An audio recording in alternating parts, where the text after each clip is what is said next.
Hello friends, ಎಲ್ರಿಗೂ ನಮಸ್ಕಾರ. ಇವತ್ತು ಸಾಂಬಾರ್ ಈರುಳ್ಳಿ ಅಥವಾ ನಾಟಿ ಈರುಳ್ಳಿ ಅಂತ ಹೇಳ್ತೀವಿ, ಇದನ್ನು ಉಪಯೋಗಿಸ್ಕೊಂಡು ಚಿತ್ರಾನ್ನ ಮಾಡ್ಕೊಂಡಿದ್ದೀನಿ.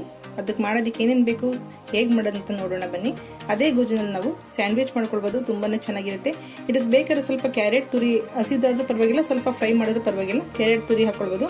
ಕ್ಯಾರೆಟ್ ತುರಿ ಬೇಡ ಅನ್ನೋದಾದ್ರೆ ಒಂದು ಅರ್ಧ ಕಾಲು ಸ್ಪೂನ್ ಅಷ್ಟು ಸಕ್ಕರೆ ಹಾಕೊಂಡ್ರೆ ಸೇಮ್ ಸ್ಯಾಂಡ್ವಿಚ್ ಟೇಸ್ಟೇ ಇರುತ್ತೆ. ಸಾಂಬಾರ್ ಈರುಳ್ಳಿ, ಇದು ನಾಟಿ ಈರುಳ್ಳಿ ಅಂತ ಕೂಡ ಕರೀತಾರೆ. ಇದ್ರದ್ದು ಚಿತ್ರಾನ್ನ ಮಾಡೋದಕ್ಕೆ ನಾನಿಲ್ಲಿ ಒಂದು ಬೌಲ್ನಷ್ಟು ಈರುಳ್ಳಿ ತಗೊಂಡಿದ್ದೀನಿ. ಸ್ವಲ್ಪ ಬಿಸಿನೀರಲ್ಲಿ ನೆನೆಸ್ಕೋಬೇಕು, ಬೇಗ ಇದು ಸಿಪ್ಪೆ ಎಲ್ಲ ಬಿಡುತ್ತೆ. ಸ್ವಲ್ಪ ಇದ್ರಲ್ಲಿ ಮಣ್ಣೆಲ್ಲ ಇರುತ್ತೆ, ಹಾಗಾಗಿ ತಣ್ಣೀರಿನಲ್ಲಿ ಬಿಡ್ಸಕೋದ್ರೆ ಅಥವಾ ಹಾಗೆ ಬಿಡ್ಸಕೋದ್ರೆ ಸ್ವಲ್ಪ ಲೇಟ್ ಆಗುತ್ತೆ. ಸ್ವಲ್ಪ ಉಗುರು ಬೆಚ್ಚಗಿನ ನೀರಿನಲ್ಲಿ ಒಂದು 5 ನಿಮಿಷ ನೆನೆಸ್ಬಿಟ್ಟು ಇದನ್ನ ಬಿಡಿಸ್ಕೊಳ್ಳೋದ್ರಿಂದ ತುಂಬಾನೇ ಚೆನ್ನಾಗಿ ಸಿಪ್ಪೆ ಬಿಡುತ್ತೆ, ಬೇಗ ಕೂಡ ಆಗುತ್ತೆ. ನಾನಿಲ್ಲಿ ಒಗ್ಗರಣೆಗೆ ಕಡಲೆಬೇಳೆ ಅರ್ಧ ಸ್ಪೂನು, ಜೀರಿಗೆ 1/4 ಸ್ಪೂನು, ಸಾಸಿವೆ 1/4 ಸ್ಪೂನು, ಕಡಲೆಕಾಯಿ ಬೀಜ ಅಂದ್ರೆ ಶೇಂಗಾ 1.5 ಸ್ಪೂನ್ ಅಷ್ಟು ತಗೊಂಡಿದ್ದೀನಿ, ರುಚಿಗೆ ತಕ್ಕಷ್ಟು ಉಪ್ಪು, ಅರಿಶಿನ ಪುಡಿ 1/4 ಸ್ಪೂನು, ಕರ್ಬೇವಿನ ಸೊಪ್ಪು, ಸ್ವಲ್ಪ ಮೆಣಸಿನ ಪುಡಿ ತಗೊಂಡಿದ್ದೀನಿ, ಒಂದು 7-8 ಕಾಳಷ್ಟು ಕುಟ್ಟಿ ಪುಡಿ ಮಾಡಿ ಇಟ್ಕೊಂಡಿದ್ದೀನಿ. ಮೆಣಸಿನ ಪುಡಿ ಹಾಕೋದ್ರಿಂದ ಟೇಸ್ಟ್ ತುಂಬಾನೇ ಚೆನ್ನಾಗಿರುತ್ತೆ, ಬೇಕಾದ್ರೆ ಟ್ರೈ ಮಾಡಿ. ಹಸಿಮೆಣಸಿನಕಾಯಿ ಈ ತರ ಉದ್ದುದ ಹೆಚ್ಚಿಟ್ಕೊಂಡಿದ್ದೀನಿ, ಒಂದು 8 ಹಸಿಮೆಣಸಿನಕಾಯಿ ತಗೊಂಡಿದ್ದೀನಿ. ನಿಮ್ಗೆ ಬೇಕಾದ್ರೆ ಸಣ್ಣ ಸಣ್ಣ ಕೂಡ ಹಾಕೊಳ್ಬೋದು ಅಥವಾ ಮಿಕ್ಸಿಲಿ ಹಾಕಿ ಪುಡಿ ಮಾಡಿ ಕೂಡ ಹಾಕೊಳ್ಬೋದು, ಪೇಸ್ಟ್ ತರ. ನಿಂಬೆಹಣ್ಣು ಒಂದು 1/4 ಭಾಗ ಇದೆ, ಸ್ವಲ್ಪ ಕೊತ್ತಂಬರಿ ಸೊಪ್ಪು, ಒಂದು 2 ಸ್ಪೂನ್ ಅಷ್ಟು ಹಸಿ ತೆಂಗಿನಕಾಯಿ ತುರಿ ತಗೊಂಡಿದ್ದೀನಿ. ಟೊಮೊಟೊ ಇದೆ, 3 ಟೊಮೊಟೊನ ಈ ತರ ಸಣ್ಣದಾಗಿ ಹೆಚ್ಚಿಟ್ಕೊಂಡಿದ್ದೀನಿ. ಒಂದು 2 ಸ್ಪೂನ್ ಅಷ್ಟು ಎಣ್ಣೆ ಇದ್ರೆ ಸಾಕಾಗುತ್ತೆ, ಬೇಗ ಕೂಡ ಆಗುತ್ತೆ ಈ ಟಿಫನ್ ಐಟಮ್ಸ್. ಈಗ ಈರುಳ್ಳಿನೆಲ್ಲ ಬಿಡಿಸ್ಕೊಳ್ಳೋಣ. ಈರುಳ್ಳಿ ಬಿಡಿಸೋದು ಕೂಡ ತುಂಬಾನೇ ಸುಲಭ. ಇದರಲ್ಲಿ ಸ್ವಲ್ಪ ಬೆಚ್ಚಗಿರೋ ನೀರಿನಲ್ಲಿ ಒಂದು 5 ನಿಮಿಷ ನೆನೆಸಿದ್ರೆ ತುಂಬಾ ಚೆನ್ನಾಗಿ, ನೋಡಿ ಸಿಪ್ಪೆ ಎಷ್ಟು ಚೆನ್ನಾಗಿ ಬಿಡುತ್ತೆ. ಈ ಮೇಲ್ಗಡೆ ಏನು ಈ ಬುಡ ಇದೆಯಲ್ಲ, ಈ ಬುಡನ ಮಾತ್ರ ಒಂದು ಸ್ವಲ್ಪ ಕಟ್ ಮಾಡಿದ್ರೆ ಸಾಕು, ತುಂಬಾ ಸಿಂಪಲ್ ಆಗಿ ಬಿಟ್ಬಿಡುತ್ತೆ.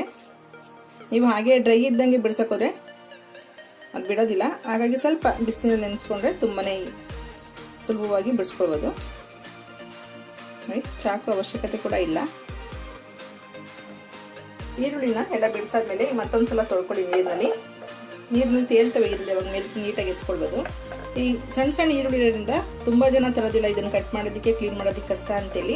ಅದೇ ನಾನು ತೋರಿಸ್ಕೊಟ್ಟಿದ್ದ ಪ್ರೊಸೀಜರ್ನಲ್ಲಿ ತುಂಬಾ ಈಸಿಯಾಗಿ ಕಟ್ ಮಾಡ್ಬೋದು, ಕ್ಲೀನ್ ಮಾಡ್ಕೊಳ್ಬೋದು. ಇದನ್ನ ನೀವು ರೌಂಡ್ ಆಗಿ ಕೂಡ ಕಟ್ ಮಾಡ್ಕೊಳ್ಬೋದು ಈ ತರ, ಅಥವಾ ಉದ್ದುದ್ದ ಕೂಡ ಹೆಚ್ಚಬಹುದು, ತುಂಬಾನೇ ಚೆನ್ನಾಗಿರುತ್ತೆ, ಬೇಗ ಕೂಡ ಬೇಯುತ್ತೆ. ಸಾಂಬಾರ್ಗಾದ್ರೆ ಹೀಗೆ ಉಂಡೆ ಹಾಕ್ತಾರೆ, ಅದೇ ಚಿತ್ರಾನ್ನಗಳಿಗೆಲ್ಲ ಚೆನ್ನಾಗಿರುತ್ತೆ ಈ ತರ ಕಟ್ ಮಾಡಿ ಹಾಕಿದ್ರೆ. ಎಷ್ಟು ತುಂಬಾ ಸಣ್ಣ ಮಾಡ್ಬೇಕಂತಿಲ್ಲ, ನಿಮ್ಗೆ ಹೆಂಗೆ ಅನುಕೂಲ ಆಗುತ್ತೋ ಹಂಗೆಲ್ಲ ಕಟ್ ಮಾಡ್ಕೊಳ್ಳಿ. ಮೊದಲಿಗೆ ಎಣ್ಣೆ ಬಿಟ್ಕೊಂಡಿದ್ದೀನಿ 2 ಸ್ಪೂನ್ ಅಷ್ಟು. ಸ್ವಲ್ಪ ಶೇಂಗಾನ ಫ್ರೈ ಮಾಡಿ ತೆಗೆದಿಟ್ಕೊಳ್ತೀನಿ.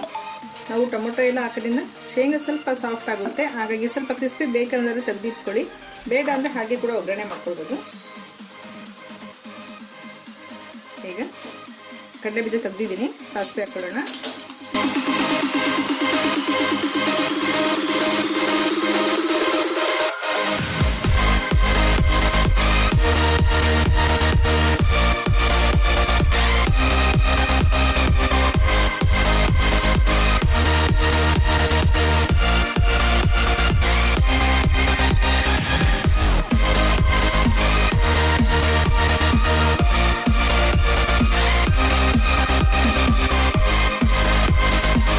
ಟೊಮೊಟೊ ಹಾಕೋಣ.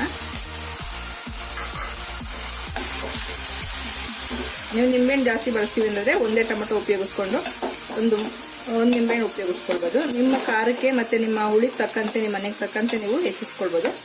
ಈಗ ಉಪ್ಪೆಲ್ಲ ಹಾಕಿದೀವಿ, ಸ್ವಲ್ಪ ಟೊಮೊಟೊ ಸಾಫ್ಟ್ ಆಗಬೇಕು, 1-1.5 ನಿಮಿಷದಷ್ಟು ಫ್ರೈ ಮಾಡ್ಕೊಳ್ಳಿ.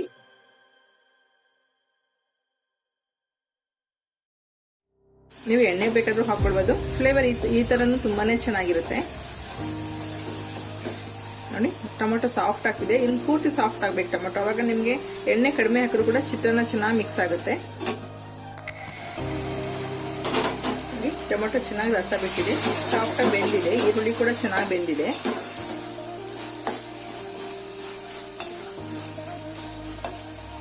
ಈಗ ಸ್ವಲ್ಪ ಮೆಣಸಿನ ಪುಡಿ ಬೇಕಾದ್ರೆ ಹಾಕೊಳ್ಳಿ, ತುಂಬಾನೇ ಡಿಫ್ರೆಂಟ್ ಆಗಿರುತ್ತೆ ಟೇಸ್ಟ್, ಬೇಕಾದ್ರೆ ಟ್ರೈ ಮಾಡಿ. ಹಳದಿ ಪುಡಿ ಸ್ವಲ್ಪ ಮಿಕ್ಕಿತ್ತಲ್ಲ, ಅದನ್ನ ಹಾಕೊಳ್ತಿದ್ದೀನಿ. ಚಿತ್ರಾನ್ನ ರೆಡಿ ಆಗಿದೆ. ಈಗ ಕಾಯಿ ತುರಿ ಮತ್ತೆ ಕೊತ್ತಂಬರಿ ಸೊಪ್ಪು ಹಾಕೊಳ್ಳೋಣ.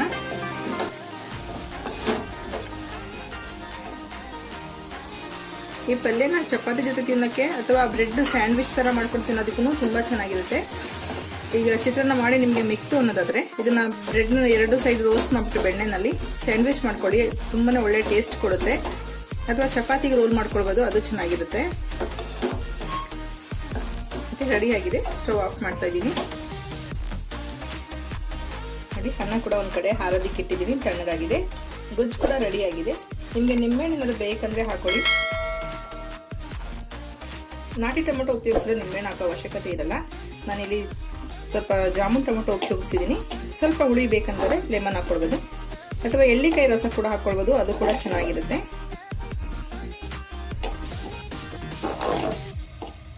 ಒಂದು 5 ನಿಮಿಷಕ್ಕೆಲ್ಲ ಹಾಕ್ಬಿಡುತ್ತೆ. ಎಲ್ಲ ಹೆಚ್ಚಿಟ್ಕೊಳ್ಳೋದು ಒಂದ್ ಸ್ವಲ್ಪ ಈರುಳ್ಳಿ ಹೆಚ್ಚೋದಷ್ಟೇ ಲೇಟ್ ಆಗುತ್ತೆ. ಟೇಸ್ಟ್ ತುಂಬಾನೇ ಚೆನ್ನಾಗಿದೆ. ಬೇಕಾದ್ರೆ ಟ್ರೈ ಮಾಡಿ ಒಂದ್ಸಲ. ಒಂದು ಸ್ವಲ್ಪ ನಿಂಬೆಹಣ್ಣು ರಸ ಹಾಕೊತಿದ್ದೀನಿ. ಸ್ವಲ್ಪ ಕರ್ದಿದಂತ ಕಡಲೆಕಾಯಿ ಬೀಜ,